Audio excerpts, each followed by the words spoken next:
Okay.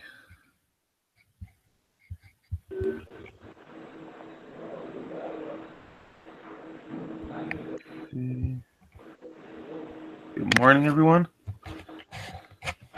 Hope this is up and running.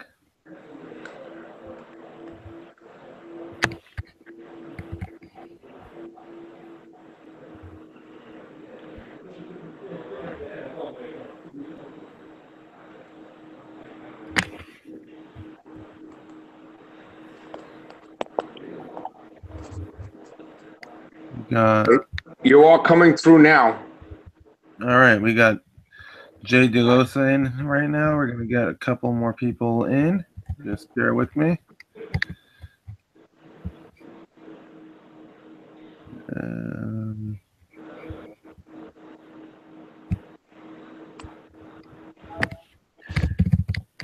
That copy gets everybody like left and right. Yesterday, we got like, how many people? We got 2 people when I was in the group.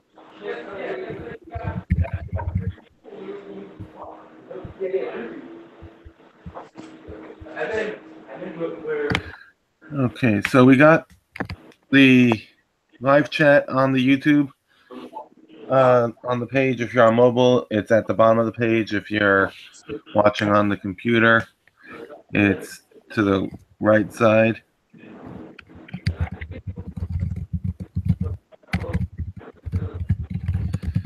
All right, we're just gonna get Orbit in here. Now you can submit questions through the chat, and if you want to join into the actual video and present live to the group, you can send me a message with your email address. I can add you in one at a time or a couple at a time as need be. So let's see where we're holding. All right.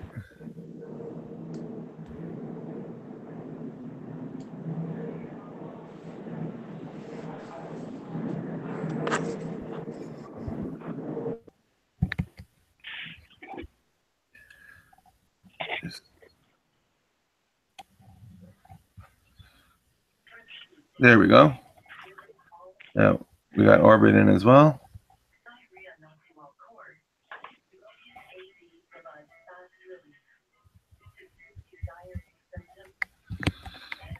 Okay.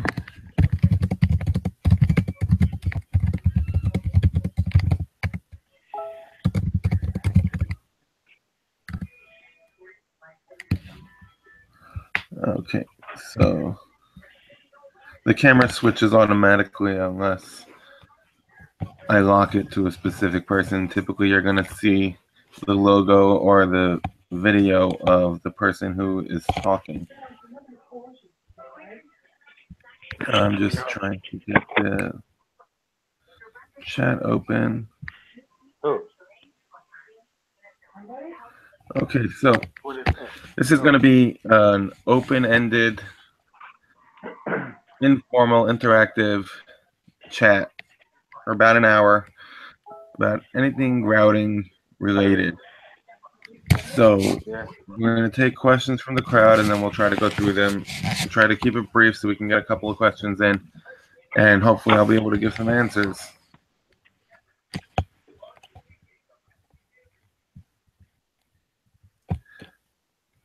So what do we have?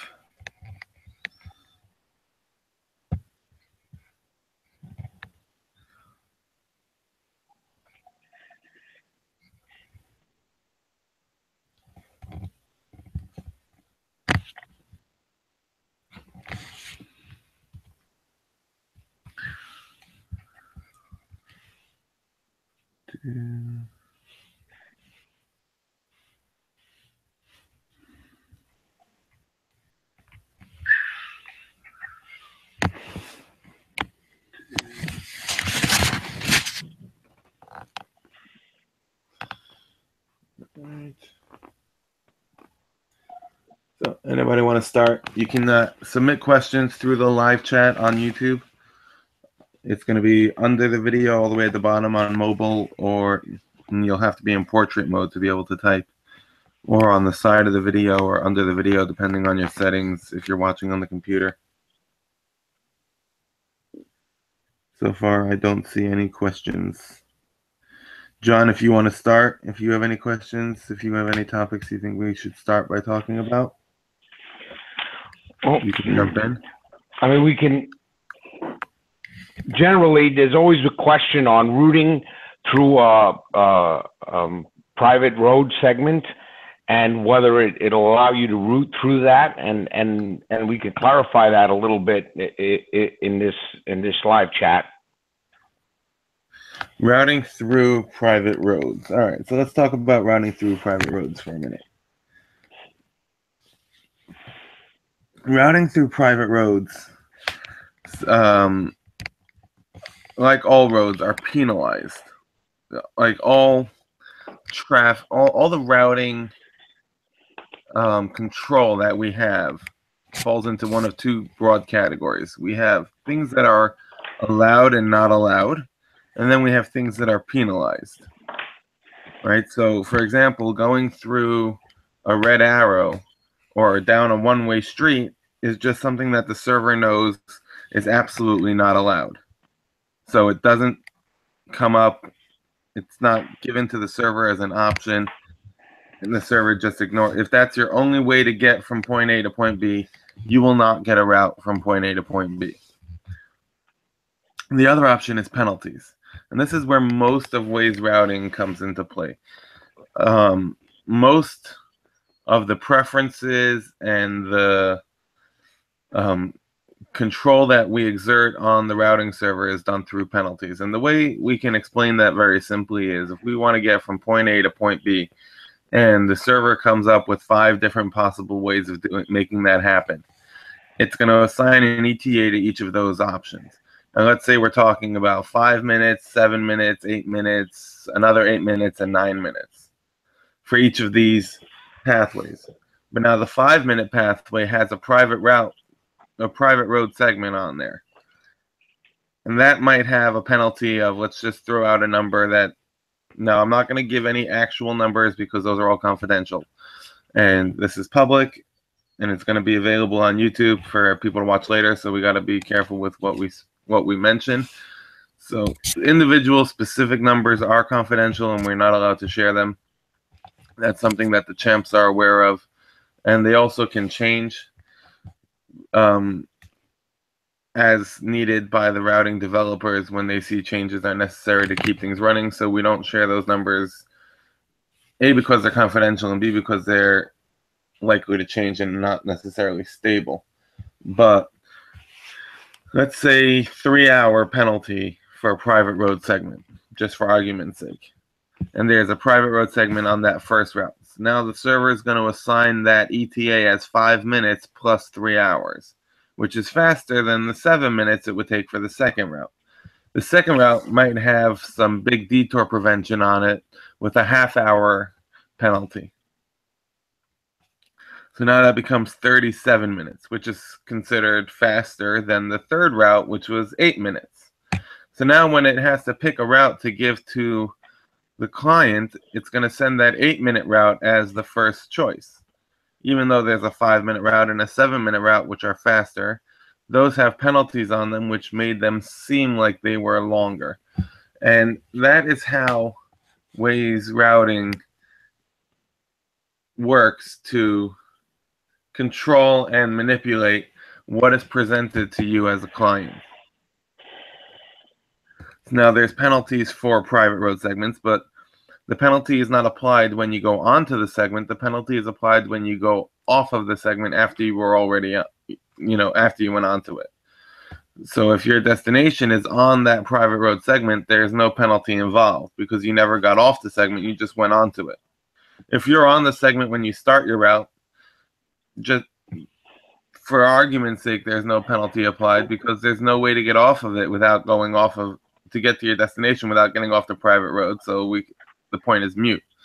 And as long as, it becomes the same penalty no matter which route you take, so it just becomes mutually excluded and doesn't apply. Now, there are some cases where people might see a route that goes through a private road segment. Why might that happen? So there's a couple of things that can come into play.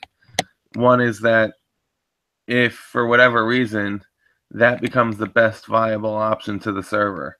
For example, there's two ways to get from point A to point B. One has a private road segment on it. The other one has a closure. The closure becomes impassable to the server.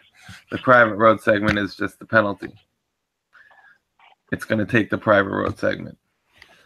We have a known problem with private installations. So because the only way to get into a private installation is through private road segments,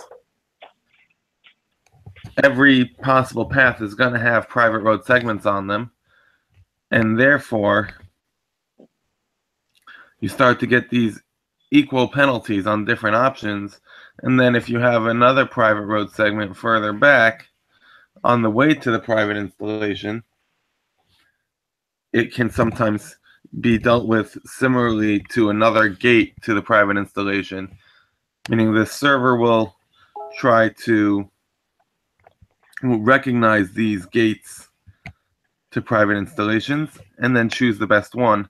And it becomes possible for the server to mistake another private road on the way to your private installation as another gate and say, all right, I think we should take this gate because it's on a faster road, on a faster pathway to get to our destination.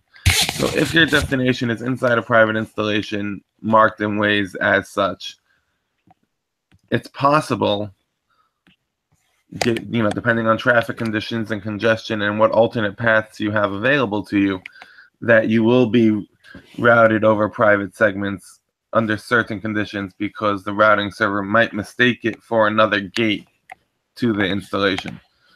That's something that we're working on fixing. It's something that is part of, an overall overhaul of the whole private installation setup, but that's not something that's going to change today or tomorrow.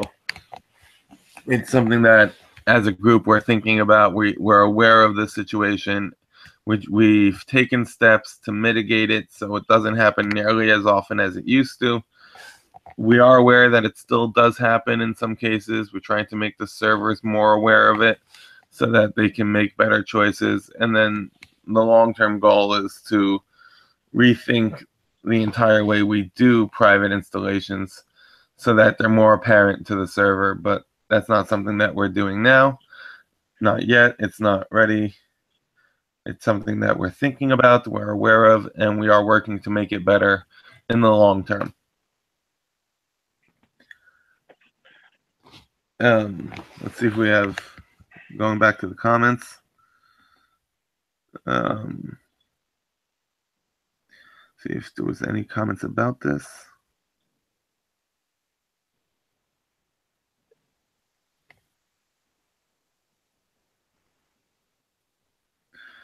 Okay, so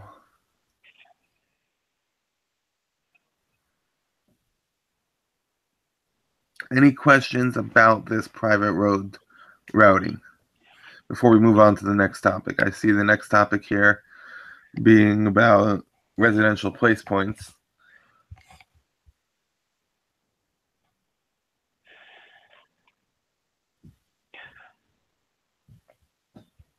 See a couple of people asking about residential place points and house numbers.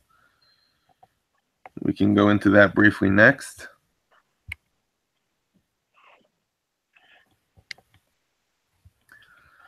I don't see anything else coming in right now.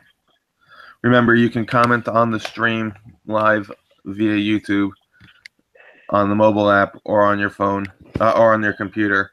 It's going to be either below the video, it might be all the way at the bottom on your phone, or below or on the right side of the video, depending on your setup on the computer. Very quickly, the last question I just saw come in about testing routing without a tile update. You cannot test routing without a tile update, except in there's one exception to that rule, but technically speaking, all the segments that are used for routing, all the pathways that are used for routing, are used based off of the live tiles, whatever is live right now. The routing engine does not see what's in WME. It doesn't see the editor. So until the tile update happens, that's when the new segment pathways and tiles are passed into the routing engine, and the routing engine starts to use them. That is basically what a tile update is. It's taking the information, taking a snapshot of the map as it is right now. Currently, this happens at about 2 p.m. Eastern time. It's 6 p.m. UTC time. And it takes that snapshot and gives it to the routing engine and says, here, use this now for all your calculations. It also generates the images that are then sent to the client for the graphic visual map, and on a separate schedule, live map images are generated, which is why you'll currently see, for example, that the images on live map don't match the routing on live map, because the images being generated is one part of the process. Passing those tiles to the routing engine to be used as pathways for routing calculations is a separate part of the process, and you can't see any effects on routing from changes you make in the editor, with the exception of closures, which are not handled directly by the routing. It's a separate system that comes in place on top and basically just tells the routing which segments to avoid. Those are live, as we know. They take about a minute or two to propagate, sometimes up to 5 minutes to pass through the server sync and all that. The other exception is with places and stop points of places. Those go live immediately as well, as you might know. So when you update the position of a residential place point and then search for that address again, you will get, within a couple of minutes, routing to the new destination point. Now, the search index of places doesn't happen quite about the same time. That gets updated along the same lines of when tile updates happen. And you can read more about all of this on the tile updates page on Wazeopedia. We can drop the link to that in the description to the video. But you won't be able to necessarily search by name for a brand new place. But if you were able to find it, let's say it was a parking lot and you did a search for nearby parking, or it was a gas station and you did a search for nearby gas, or a supermarket and you searched for nearby grocery stores, you would then be able to route to those brand new places, even though you didn't have a tile update, because places go live immediately and closures go live immediately. Otherwise, you can't test any routing without waiting for a tile update.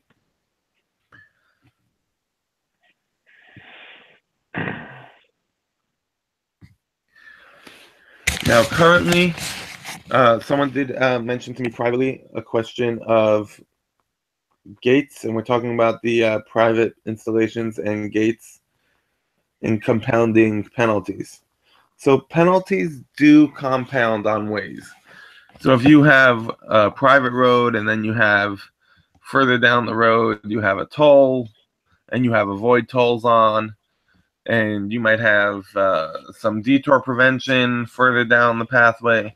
All of these things are handled individually, and they can all compound to choose one pathway over another, or to deviate from a pathway.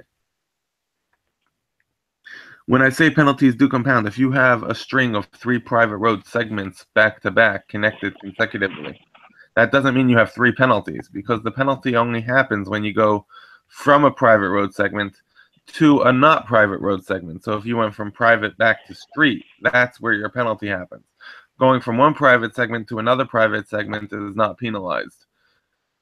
That's why if you look at the way we have it set up on the Wazeopedia to create these gates for private installations, when we want to make one gate be more heavily penalized than the other, say a maintenance entry or a service entrance, we'll put a private segment and then a street segment and then another private segment.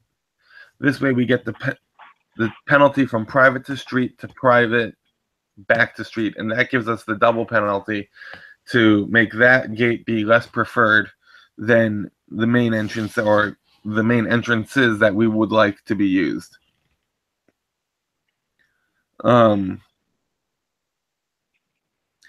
Currently, that is our that is our guidance. That is how we set these up today. There is talk about changing that in the future, but if we do, it'll be an overarching project to change the way the routing server recognizes these things. It's something that has to be done closely with staff together with the developers to come up with an overall system for how to deal with these. And it's in discussion, it's on the table, but it's not something that as editors we need to be concerned with for the foreseeable future. For now, I would say follow the guidance that's in Wazopedia. It works to the best of our ability, and it's the best thing we can do for now. Thank you. So let's go back to residential place points. Now, we started talking about this a bit with the tile updates. And let me see if I can get a couple of links up on the video as well, so you guys will be able to see. Just gotta get the chat open so I can start posting some links in there myself. Or it looks like we have a few questions about residential place points and house numbers.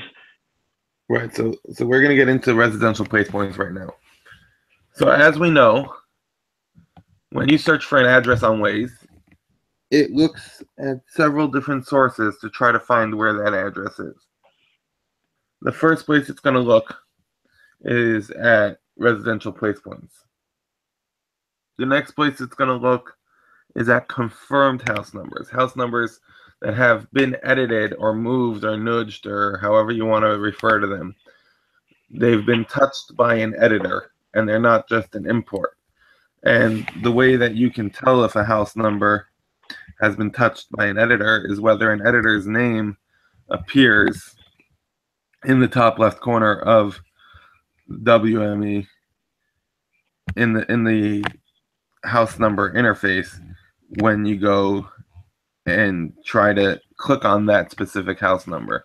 I'm going to get the editor up here in a second. I'll show you exactly what we're talking about. So that's the second preference. The third preference for a house number, if there's no Waze RPP and there is no confirmed house number in the editor, is going to be to look for Google. And this is in the US. Waze is linked to Google as a third-party resource for several things, one of them being address searches. So you'll get the search from Google. The next place, if Google doesn't have that address, and when I say Google doesn't have that address, I mean Google doesn't return a result for that address. So even though the address may not exist in Google at all, if Google is willing to interpolate that address and generate a result, it'll send that result back to Waze, and that'll be used. And that may be a mile away from where the address actually should be, if Google is automatically generating that with interpolation or some other algorithm that it uses. If there's no result back from Google for that address, Waze will then go back to unconfirmed or imported house numbers that are in Waze. And if we don't have an imported house number and there's no results on Google or other third-party resources that Waze is tapping into, and there's no residential place point, then you're not going to be able to find the address. What sometimes will happen is there might be a non-residential place point that has the address listed as the name of the place point. This happens a lot when people try to take pictures of their house through the client and add it as a place, but don't put down that it's a residential place, and they put the name of the place as the address of the place as the name, and those can come up in search because it'll match what you're typing as the address, even though it's looking at the name field of the place, and give that to you as a result, which might also be in the wrong location. So when you're looking to fix routing to residential places, you want to keep in mind to look for regular places that might have that as a name. Now, where does the routing terminate? So residential place point routing should terminate at the closest segment to the point. So now, if we look at this segment right here and we open up the housing number interface, of course, it doesn't want to work right now.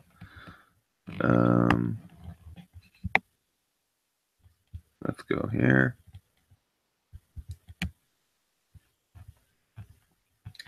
And edit the house number. There we go. See if there are any addresses on this block. So we can, there we go. Let's zoom in a little bit.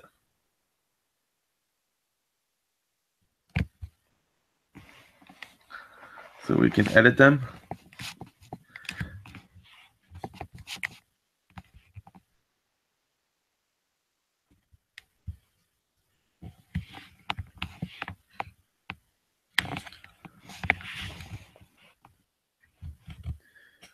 So now, as I was saying, a residential place point should route to the closest segment to where that place point is. Now, that doesn't always happen that way. Recently, we started to have some problems with that. It used to always work that way. Any residential place point would route to the segment closest to the place point. Any house number would route to the point on the segment where the house number was anchored. Now, both of them would show you the destination flag at the point where the house number or the RPP was on the map. That would be the destination flag. However, the actual routing would terminate for an RPP at the point that's closest to it on a set drivable segment, which would be, let's say, over here for this address of 6368. But at the point on the segment where the house number is anchored, if it was a house number. Now, a couple of months ago, there was a change in the system that affected that and started treating certain residential place points as house numbers and routing to the segment that was closest to them, and others as started treating certain residential place points as house numbers and routing them to the segment that they were named for. So, for example, to this address of 6368, if that were to be a residential place point, even though it's closer to Penelope Avenue right here, it might end up routing to 79th Street if it was named as 6368 79th Street. And that was a change that happened a couple of months ago. It affected certain house numbers. It affected certain residential place points. It mattered how close they actually were to the segment that had a matching name. If it was not nearby that segment, then it would route properly to the closest segment. But it's a bug. It's not supposed to be that way. It is being actively fixed, and residential place points are supposed to route to the closest drivable segment. If it doesn't, it's not working properly, and it needs to be dealt with. We're still waiting to hear back confirmation that the fix has been fully implemented in production routing for everybody, for all types of places. We haven't gotten that confirmation yet. I do know that they're working on it and that some residential routing has improved. And we're waiting to find out for sure that it's officially fixed. And then once that happens, any issues that we see with it routing improperly, we can report to the developers to update.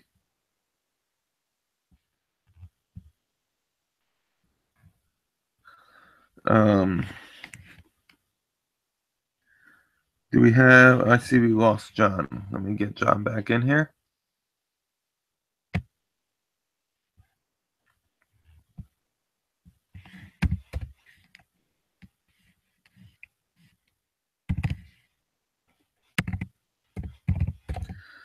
Stand by a second.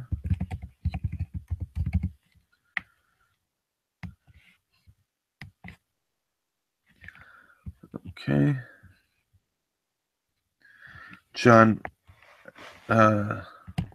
should be joining us back momentarily.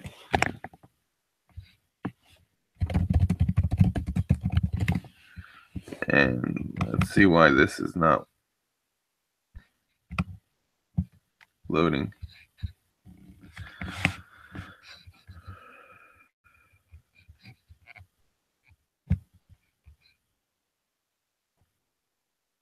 See if we can get this to load properly.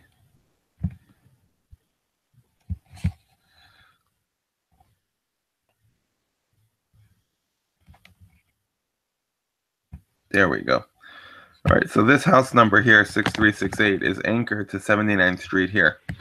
When you route to this house number, it'll show a flag right here on your client, but it will end your routing over here at the anchor or the stop point. However, if I have, and you can see that this house number was confirmed, it was edited at some point last by John S. Ninja 58. You can see that up here in the top left corner. If you don't see a name here, then it's an unconfirmed house number. It's an imported house number, and it's not going to be necessarily used by our routing. So the easy fix for that is to just grab it and move it the slightest bit. And now you have edited it. You'll save your edit. And after you save your edit, that'll be a confirmed house number. And it should start working sometime after the next 1 or 2 tile updates. And again, you can see more information about that on the house numbers page in Wazeopedia and on the map tiles page on Wazeopedia.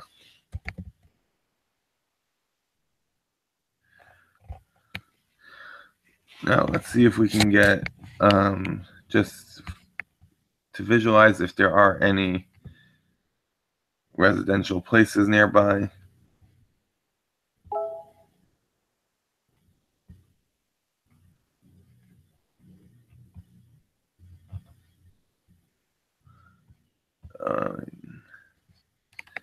Not seeing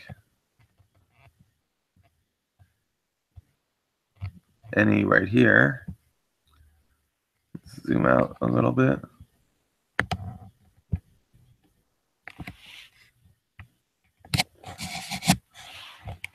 And we got a residential point right here. Here's another interesting thing to look for. This residential place point, if you see the name of it, 6459 Dry Harbor, that tells me that it's not going to route properly. It's not going to be easily found in search. And that means somebody entered the wrong address when they submitted this place from the client. That's something you want to look for. And it has the house number set as 6459 Dry Harbor. I'm assuming that is supposed to be Dry Harbor Road, but it's pinned to 64th Road. So if we wanted to fix this, we'd have to, change the street here to be Dry Harbor Road, and then fix the address to be 64-59.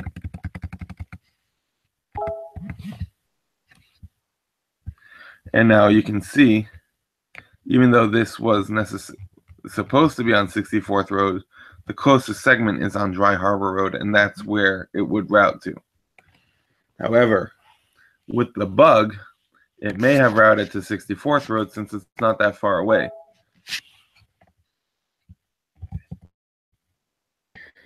You see we have some comments coming in. So let's move on to the next question over here. KT, in terms of Waze routing, how long into your drive does it start to consider and weigh historical data compared to current real-time data? So it's not about how long into your drive this happens. This happens, if you're talking about hours away, you're going on a really long drive, it's obviously not going to look at the real-time traffic on a segment that's 4 hours away from you, because that traffic will change before you get there.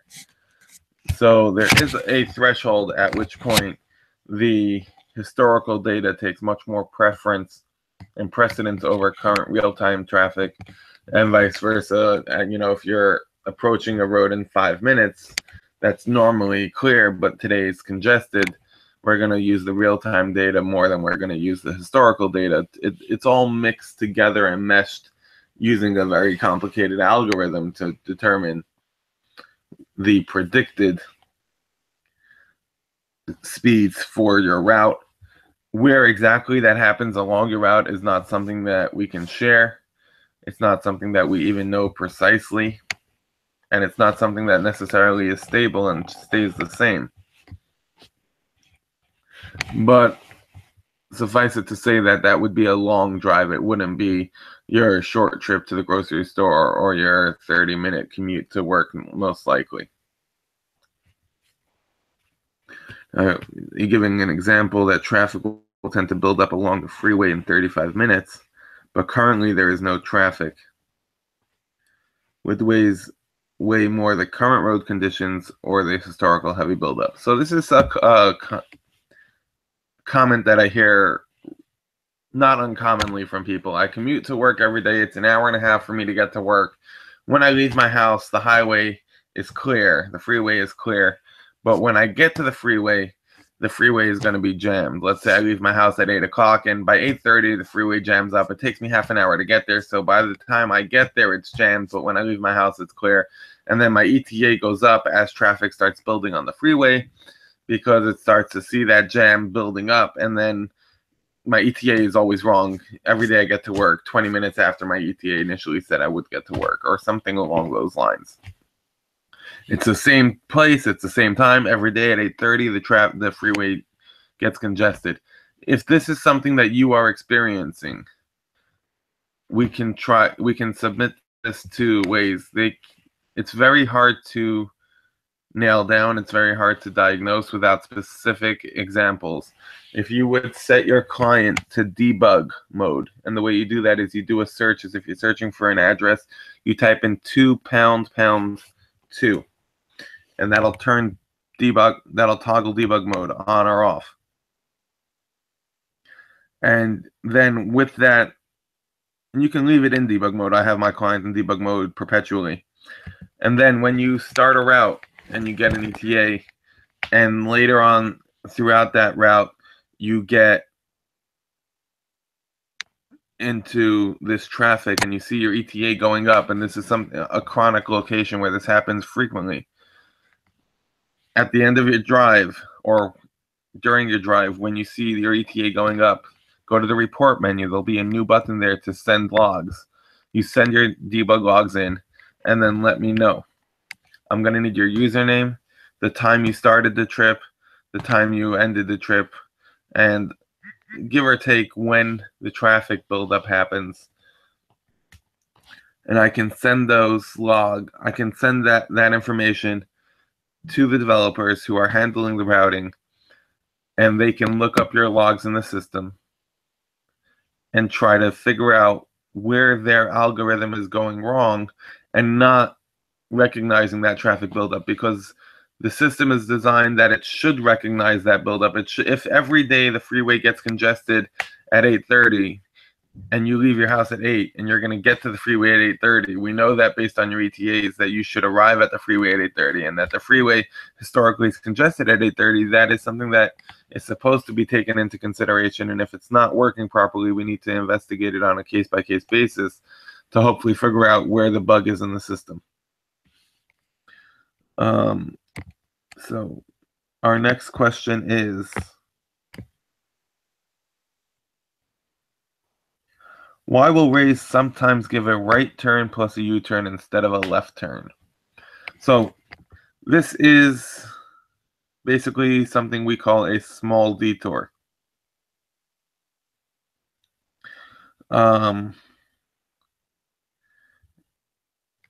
You can look this up on the detour prevention page. It talks a bit about it. It's a penalized route, a penalized detour, which means that, let's just say for argument's sake, when Waze recognizes that it's doing this and it realizes that it's giving you a right turn and a U-turn instead of a left turn, it will add a penalty. For argument's sake, let's say that's 5 minutes. If doing that saves you 5 minutes and 1 second, it'll still recommend it, because now that penalty is overridden by the actual time savings. So, assuming that Waze can recognize that you are being given this detour, it will look at your ETA, how much time it feels that this detour will save you based on the historical and the real-time traffic data for that intersection and for those segments, and compare that with the penalty that gets applied. And if the penalty applied is not more than the time that you're being saved, it will give you that route regardless. Now, that being said, a lot of times this happens because Waze doesn't have accurate ETAs. And why might Waze not have accurate ETAs? This goes down to the turn delay discussion. If you want to read more about turn delays, that is in the wiki as well. You can search for turn delay, and that's basically how Waze figures out how long it takes to make each turn at the end of a segment. So if I wanted to make a left turn, it's going to take me about 30 seconds. If I go straight, it's 5 seconds. If I go make the right turn, it's 3 seconds. And it does this on a segment to segment basis. Turn delays are only calculated across a single segment. So when you have divided roads where it's one way in each direction, and there's that little median segment, and I want to make a left turn, I now have to make a left from the road I'm on onto the median, and then go straight from that median across the street. We now have 2 turn delays involved. And depending on where traffic builds up making that turn, all of the delay information may end up on one segment, and then that little small segment, which is carrying straight through traffic as well as the turning traffic, may end up having polluted results, where some of the people who are turning have their ETA on there mixed with some of the people who are going straight, giving you artificial readings of how long specific maneuvers or movements are taking. And that will cause the routing system to think that certain turns are longer or faster than they really are in real life. And in these situations, we sometimes need to use the junction box to cover the entire intersection, which then allows Waze to treat the whole intersection as a single junction per se and use that for ETA calculations. The initial rollout of junction boxes was specifically to provide better ETAs in these types of intersections.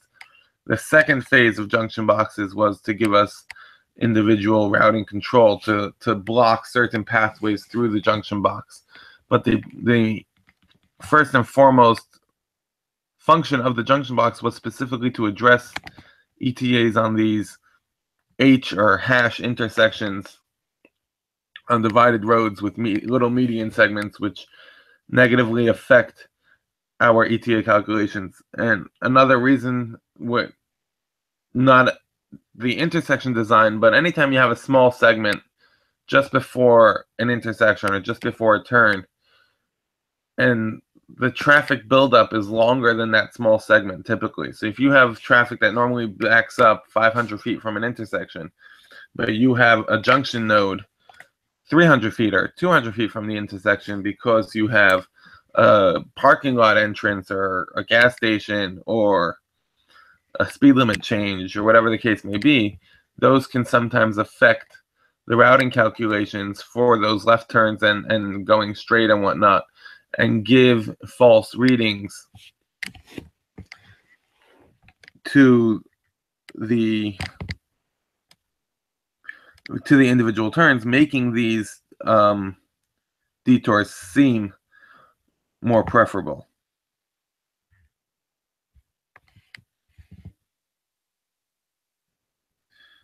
So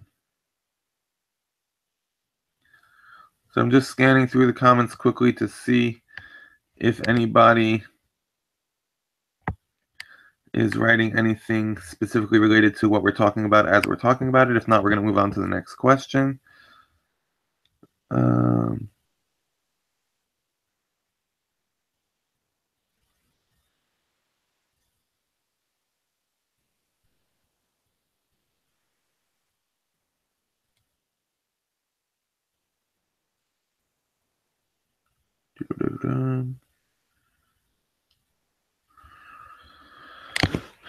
Okay.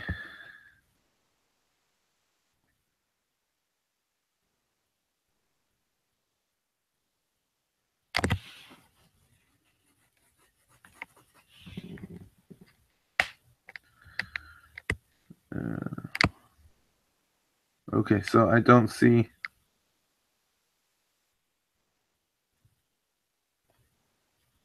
Going back to the RPPs for a second, I see that somebody asked a question. Why are we using RPPs if we can confirm house numbers? And the answer is that RPPs are beneficial for two reasons. The first reason is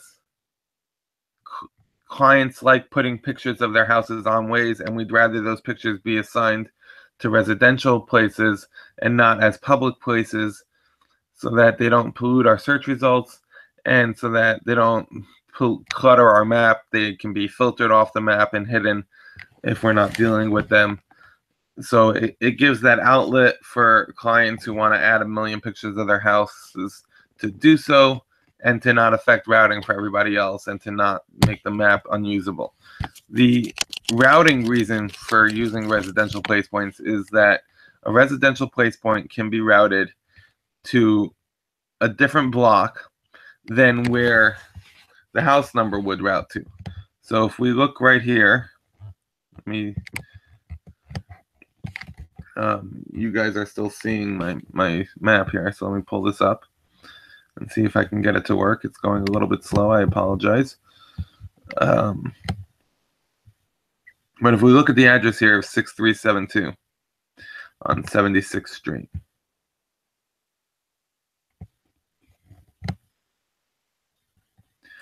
and this is,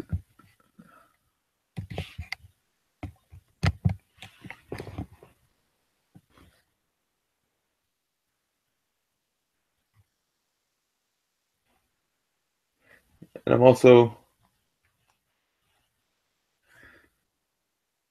going to put links into the description of the video when we're done for the various wiki pages that I'm talking about. We can't put links into the live chat, but I can add them later on to the video description. So I will put links in just a bit when we're done, so you don't have to worry about refreshing the video now to see them. But when we're done, I'll add some links to various wiki pages about different things that we spoke about today.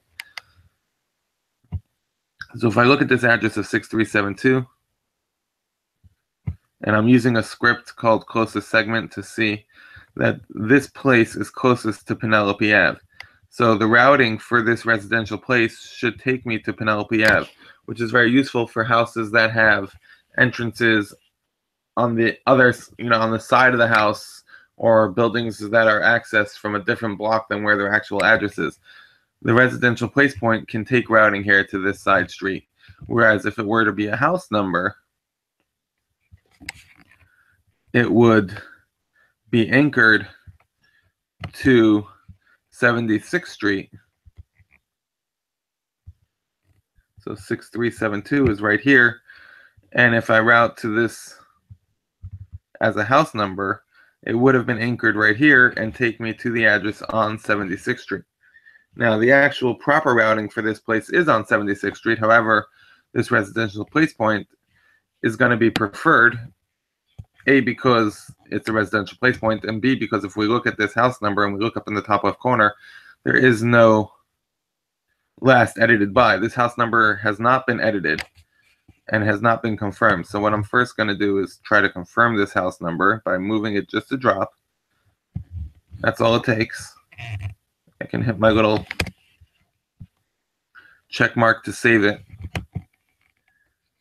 And now when we look at it again, now there's a problem because it doesn't line up properly with the houses across the street. So let's see if we can fix that without having to fix all the houses on this block right here in the video.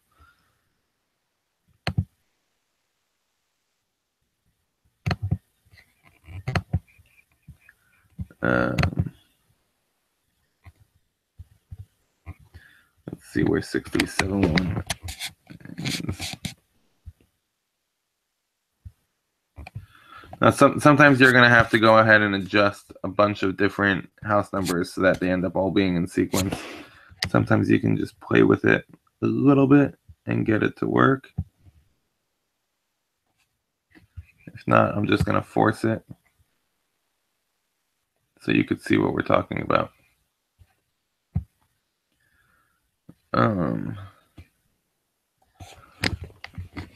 But you'll see here up in the corner, 6372.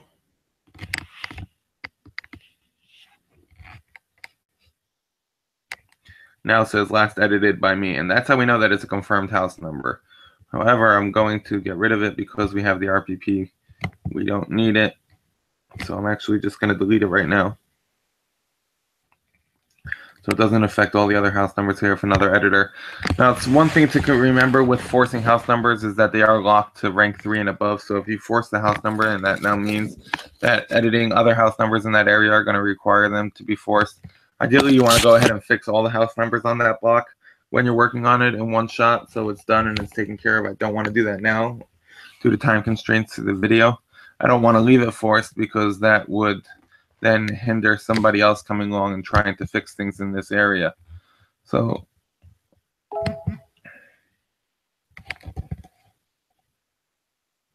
sorry, I think someone mentioned I've been corrected. You can force house numbers at rank 2.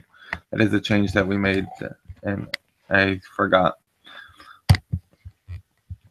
But now this residential place point would be routing to Penelope Ave when really it should be routing over here for 6372. And that is why we would use a residential place point if we're doing it as editors. As an editor, I'm not putting pictures up. I'm putting in residential place points specifically because I want the routing to go to a segment that doesn't have the name that would be used by a user when he was typing in the search. So if I was searching for an address on 76th Street and I wanted the routing to end on Penelope Avenue, I would use a residential place point for that, because I can make that point be closer to Penelope Avenue. And just to repeat, we know that it's not working 100% right now. It is in the process of being fixed, and once it is fixed, we'll send the message out that it's been fixed. And if you continue to see issues with it after that point, we would be happy to take those samples up to the developers and have them examine them and correct them.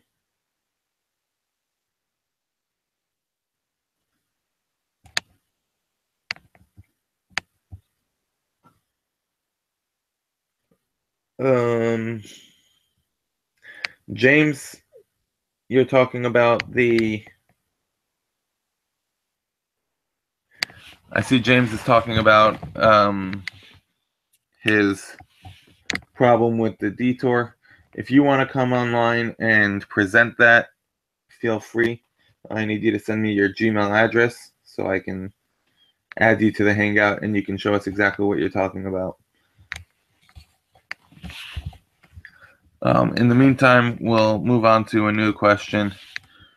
Can you show a typical example where route speeds were used to tweak a specific segment that otherwise was valid and solved correctly? From Buckeye Mondo. I'm not sure I understand what you're asking.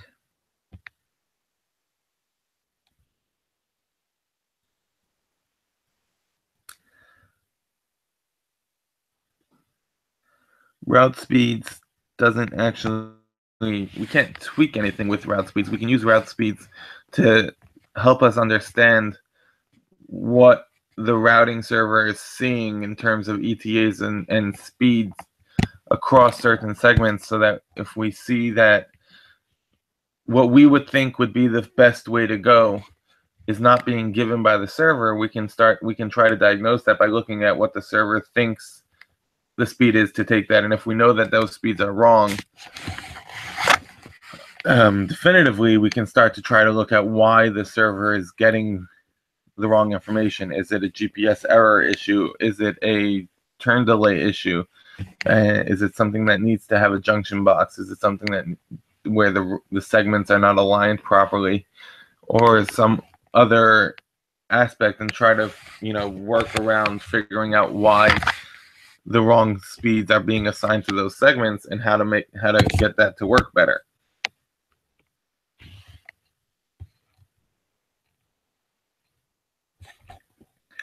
Right lane back up for a turn, left turn back up for a turn, but center lane is at full speed. That's where turn delays comes into play. The way turn delays work is if I'm on this segment right here and I'm going straight, that's a specific turn. Each one of these arrows has an ETA assigned to them. So Waze is aware of how long it takes to go straight, how long it takes to make the left turn, and how long it makes to take the right turn off of this segment. And it takes each of those into consideration. So if I were to turn on my route speeds, and let's say we take a route from here, and we go to here,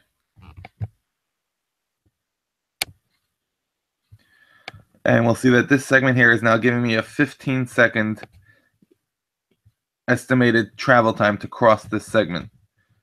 Now, if I change that to go here, this same segment is now saying 17 seconds. So we're saying that it now takes 2 seconds longer to make the left turn versus how long it takes to go straight. And if we look at the right turn, we see a time of 12 seconds. So based on the information we have, it takes less time to make this right turn than it does to go straight or to make the left turn. And we can do that at busier intersections to get a better idea of how this is working. But let's say we go from here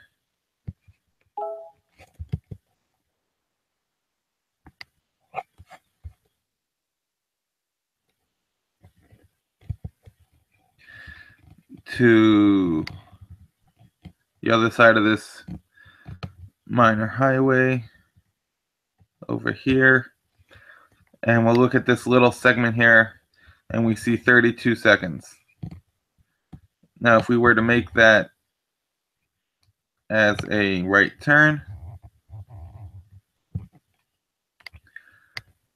that little segment is 47 seconds. So now that tells me that people making the right turn typically wait a little bit longer than people who are going straight. So that might be because there's only one right turn lane or whatever the case may be, and 15 seconds for people making the left turn. So according to this information, people who make the left turn here actually go faster on average than people who go straight and people who go right. Oh, that makes more sense. 46 seconds for the right turn. 31 seconds for going straight, and let's see if it recalculates, 15 seconds to go left. So what we typically expect is that going straight is the fastest, going right is going to be a little bit slower because you got to get into the right lane. So on a multi-lane road, that might take a little bit, you might have less flow rate for the right turn, and then going left takes longer because you got to deal with oncoming traffic on a two-way road. However, in this case, going left is going faster, and sometimes the reason that might be is because you have a left turn only light, which means that the people going left can turn left at any time that the light is green, plus they have a dedicated time that they can only turn left, which means that overall, if you factor in the time that the light is red and the time that the light is green, that's our turn delays factor in those red light weights as well, and then average them all out. If there were a left turning light here, it would explain what's going on. But I was going to look at Street View, but the Street View here hasn't even loaded yet. But I see it's from 2013, so I'm not even going to bother, because that's way more than enough time, 4 years in the city of New York, for them to have changed the intersection and put new traffic lights and no turn signs and all that. So it wouldn't even be accurate. But we're getting close to an hour since we started, so we're going to start wrapping up. I have a couple more minutes if people want to stick around. I want to see if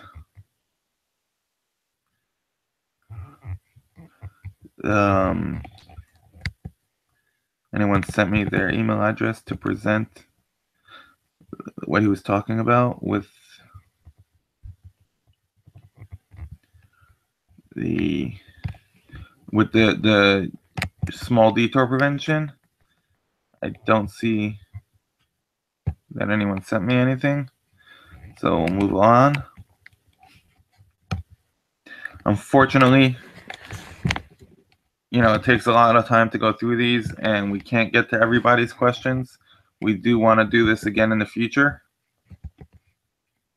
and hopefully get to more questions as we go along. Let's just see.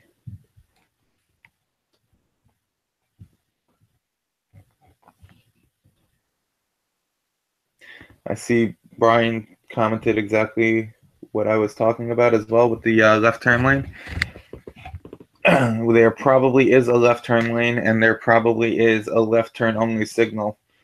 I can't pull it up right now to see, so I couldn't tell you, but that's something that even if you don't see it in the Street View, the City of New York, the Department of Transportation is very happy to implement. They don't like left turns at all, so they either get rid of them or they're trying to protect them and signalize them to prevent collisions and fatalities at intersections. So we're starting to see that a lot more all across the city. Let me see if there's any simple questions here that we can get through quickly.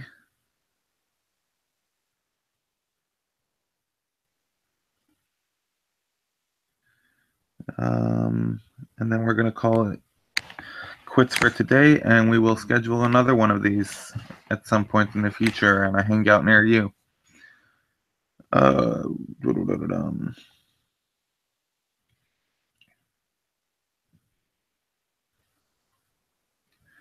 So quickly, I see someone asking about, are we addressing ETAs not being accurate on long routes? And the answer is yes, we would like to address it, but we need specific examples. We need you to send logs when that happens, and we need you to send us a message. You can send me a message with the time that it happened, the time that you started your trip, the time that you noticed the ETA going up, and if this is a chronic thing that happens on a regular basis, with your username that you use in the client to send the reports, and we can send those up to be investigated.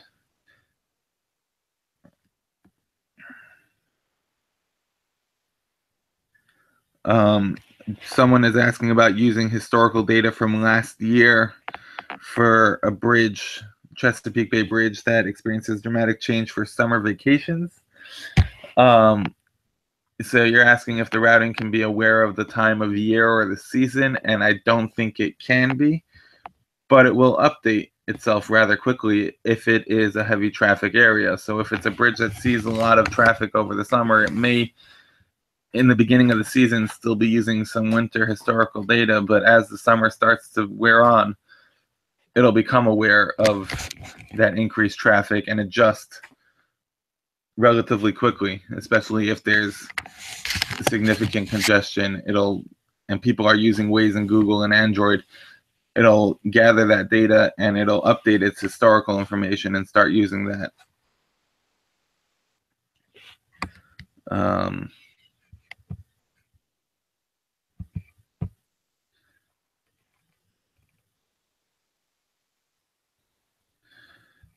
Not sure what's going on over here with my video. Can you all still hear me? Because my computer is just acting a little weird.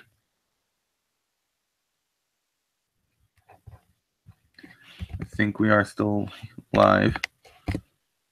Yes. Okay. Any more quick questions before we wrap it up?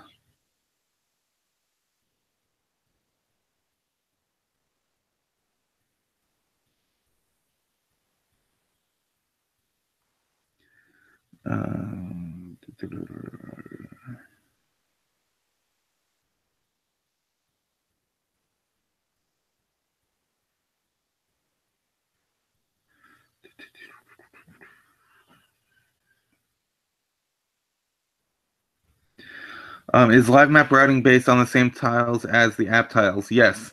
Like I said, there are routing tiles, and then there are the images that are displayed on as the map. The live map images are delayed. The routing is the same for everyone. The client images get updated at the same time that the tiles get built, which are used, and those are the tiles that are used for routing in live map as well, even though the live map images do not get updated as well. That comes from Jay Wazen. There's a bit of talk about the private installations. You can see more about the gates and the recommendations for that in the private installations page from Wazopedia. I'm going to drop those links into the description of this video after we finish. James Arthur.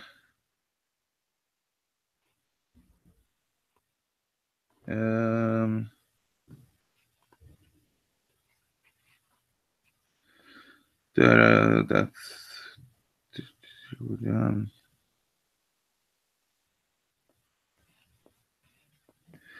Google address does not exist on a street. Coming from David Cherry, on a street that does. And Waze drops you in the geographic center of the street. That is Google interpolating and generating that address. Google saying, sure, we'll give you a location for that address. We don't know where that house number is, but we're going to say this is the right street you want and send you to that street. And that will take preference over an imported or unconfirmed Waze house number. A confirmed Waze house number or residential place point should fix that.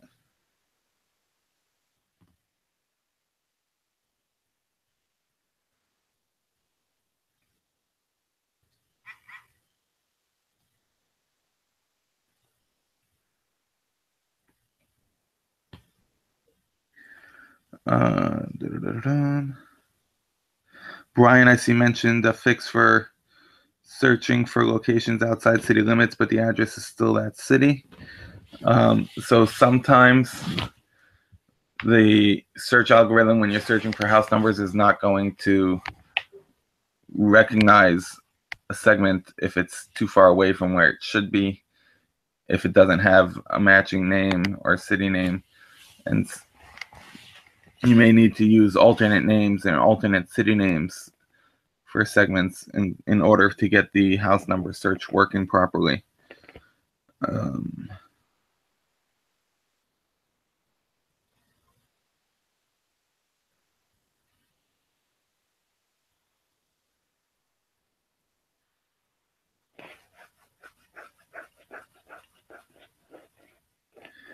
So if you might want to change the city on the address on the segment first, and then fix the house number or the residential place point that way.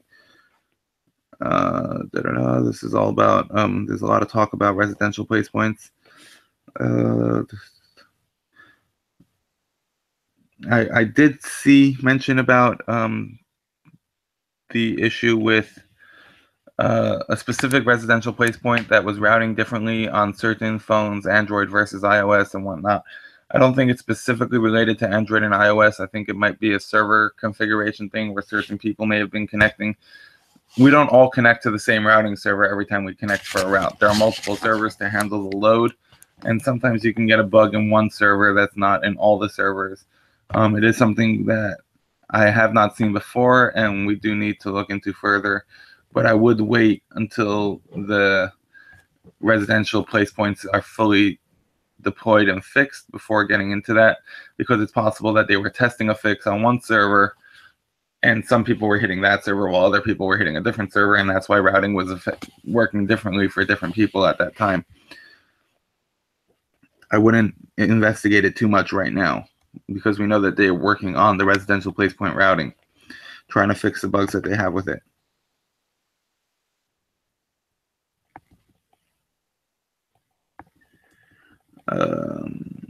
There's some questions about scripts. We can put some links to those scripts into the description as well.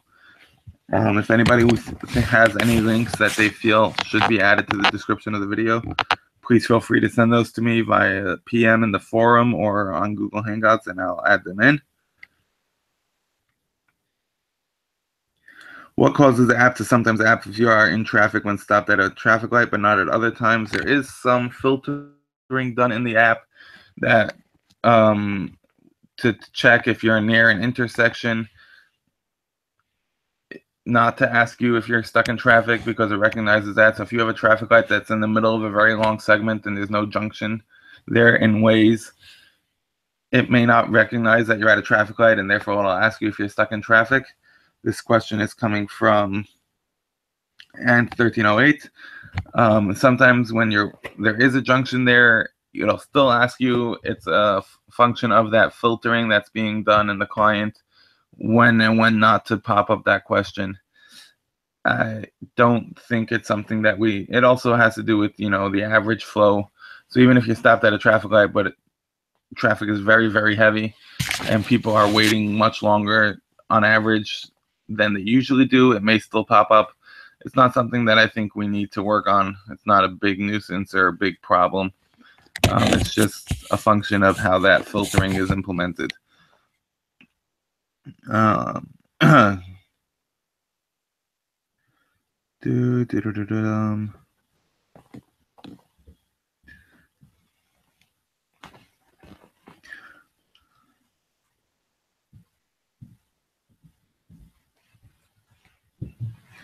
Brian Curtis, if a reroute would only save me 2 to 4 minutes, I don't necessarily want to get off the main highway. I'd love to see a setting to set a time saved before a reroute happens for reroutes only.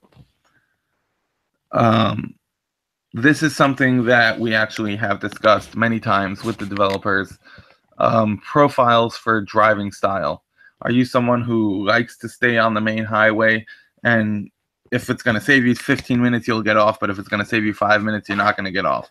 That time might be different for you, and it might be different for me, and it might also depend on the overall length of your trip.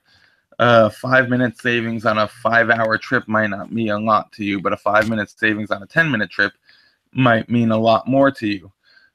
So is it something that needs to be implemented as a value in minutes, or is it something that needs to be implemented as a percentage of your overall ETA? How is it going to be implemented? Is it something that's going to be a distinct user setting, or is it something that will be implemented as algorithmically with the routing engine identifying how often you ignore such little detours based on how much time they save and assigning you a profile on the back end? These are all things that have to be discussed and researched and determined what's the best option that gives the best flexibility for us, for the power users, the guys who are willing to dive deep into the settings and make these fine-tune adjustments, while at the same time not overcomplicating things for the casual users, the people who just want to turn it on, type in a destination, and go, and they want it to work, and they don't want to be involved in settings and features and configurations. We need to be simple and clean for the vast majority of our users. At the same time, we as the power users want to have all this flexibility and control. We don't have those options now. It is something that is being considered on the roadmap long term, and it's something that we're aware of, that different people have different styles, and we take that into account. That being said, we have other implementations like big detour prevention, which is designed to prevent you from being routed off of a highway and back onto that same highway just to save a couple of minutes. We have things in place to identify and single out these issues and then not prefer them and not necessarily route you those ways. But currently they're applied to everybody, and big detour prevention can be pretty complex, and it needs a specific set of criteria in order for it to work, because we don't want to just be penalizing all sorts of routes. And therefore, let me just put it this way, the main focus, the main mission of Waze is to get you to your destination as fast as possible, safely. And therefore, we really do that is the strong point of our routing, is that it will make these shortcuts, and it will take you off the highway, and it will take you down the side streets and get you to where you want to go faster. And we don't want to neuter that. We don't want to take away that capability in total. And therefore, we have to be very careful where we force the routing to do what we want and what we feel is best. So the short answer is it's something that's being looked at. The long answer is that it's going to be pretty complex to implement properly anyway.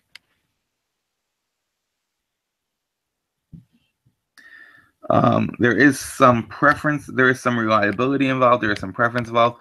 There is the option, though, when you get a route, of looking for other routes, by tapping up from the bottom and searching for alternate routes and seeing if one of those is more preferable to you to take in, and you would like it better. And you can see what the time savings are between those options and make that decision on your own.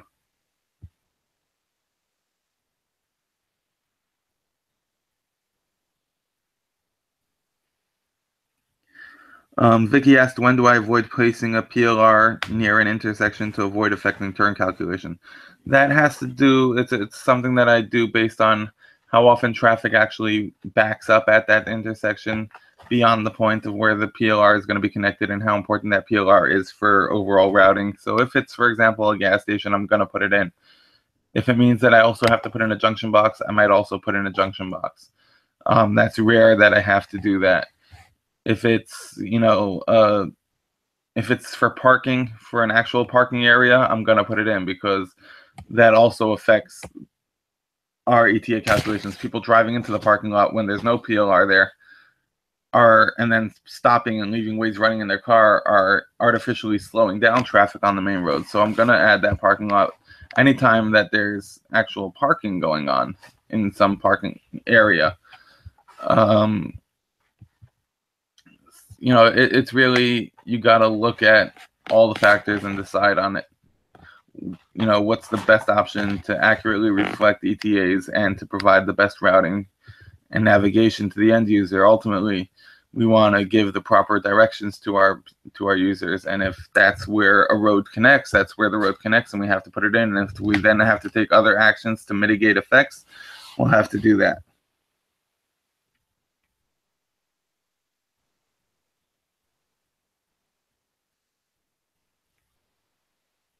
I see someone mentioning that business place addresses are for display only and they are not searchable. That is something that we would like to become searchable in the future, but currently they are not searchable.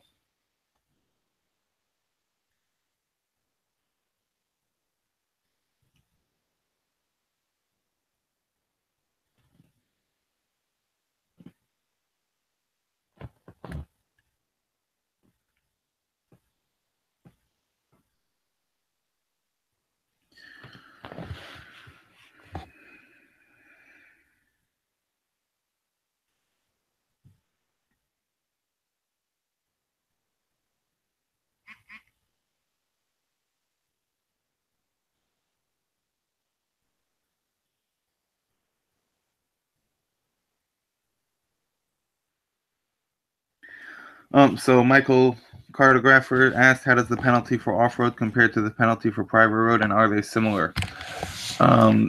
The penalty for off-road is going to be stronger than the penalty for private road, and that is because off-road is designed to be used for roads that are not passable by regular passenger vehicles. Physically not passable. Meaning that if you're in your regular car driving to work, you cannot take that as a shortcut. You can't take it even if that's the only way to get to your destination. It is physically impossible for you to drive down that road. Therefore, it's got a very high penalty so that it should never be routed for users, besides for the most extreme circumstances. Since we don't have a vehicle option for ATV in the client at this point, we don't have a way to designate that we have, or a 4x4 truck. We don't have a way to tell the client, hey, I'm able to take 4x4 off-roads, so give me those routes. Therefore, they are always going to be very highly penalized. Private roads can be driven by a regular car. They're just restricted to certain users. So if your destination requires you to go through that private road, we assume that you have the right to use that private road, and therefore the penalty has to be much lower so that it at least is given as an option in those cases where it's needed to get into private installations and whatnot to get to your destination. Exact times, of course, we can't share, but I can say that off-road is going to be a higher penalty than private road. Now, the unpaved attribute is separate, and that is not as highly penalized as off-road. That's your gravel roads, your dirt roads that can be driven on by cars, but they're not paved. And those are going to be penalized to users only who select to avoid the dirt roads in the client, and that penalty will be less than off-road.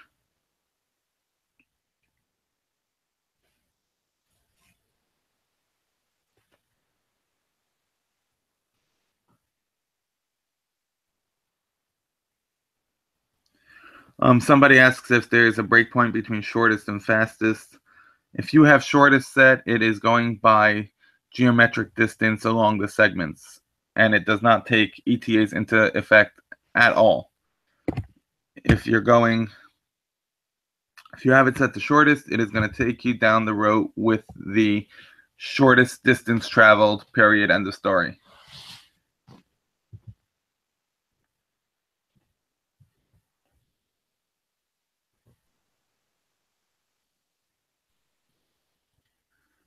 And the reason that the shortest is there for in certain areas, the taxi lobby was very strong.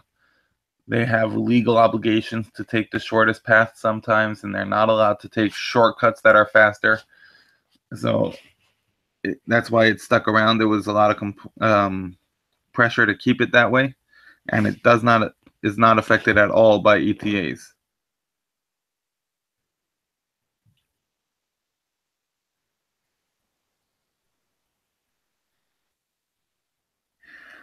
Dude 463 asked a question about routing ETAs on ferry lines, and the answer is yes, we can do something about routing ETAs on ferry lines. If there is a specific ferry now ferry lines are not given the ETAs, there are times assigned to the segments approaching the ferries, and those, if the ferry runs on a fixed schedule, those should work based on those times. So around the time when the ferry boards, the segment for the loading ramp of the ferry should show traffic moving freely or moving much faster than during the waiting times, where it'll show congestion and waiting, and that should factor in based on the schedule of the ferry. If the ferry is on not on a fixed schedule, if it just comes and goes as it makes it, then the loading ramps historical traffic data will show the average time it would take a person from when they arrive to the ferry until they get onto the ferry, how long that time is. The actual time for the ferry segments using the ferry road type in Waze to get from this side of the ferry to the other dock is using a fixed speed. It is not looking at the actual recorded speeds of the ferry. We understand that some people turn ways off on the ferry. We understand that, and the ferry doesn't usually have to deal with traffic. They have a fixed path that they go through. So the ferries are set to an assigned fixed speed that is set in the server, that is not based on detected traffic speeds. And therefore,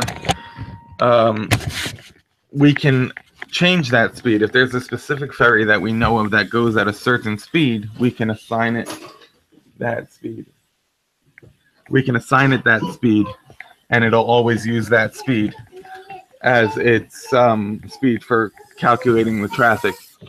So if you have a ferry that you want to change the speed, you can let your regional coordinator, let your champ know about it, and we can assign that and set it up. It's been a pleasure. I'd love to do this again. We're going to try to get some other people involved to join us and present on other topics as well as on this topic. I do have to go, and this will be continued. Thank you, everyone, for joining. I'm going to leave it running so that we can keep communicating in the comments for a little bit in the live chat, and then I will shut the video off in a couple of minutes. We've now gone for an hour and a half, and I hope everybody was able to gain something from this.